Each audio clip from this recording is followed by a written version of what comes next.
Practically speaking, merit and wisdom should go together.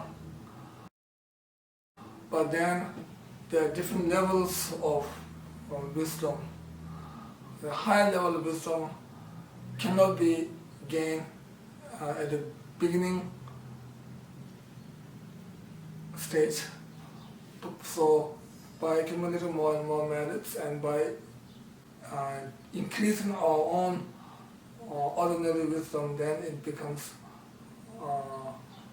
special wisdom at the end.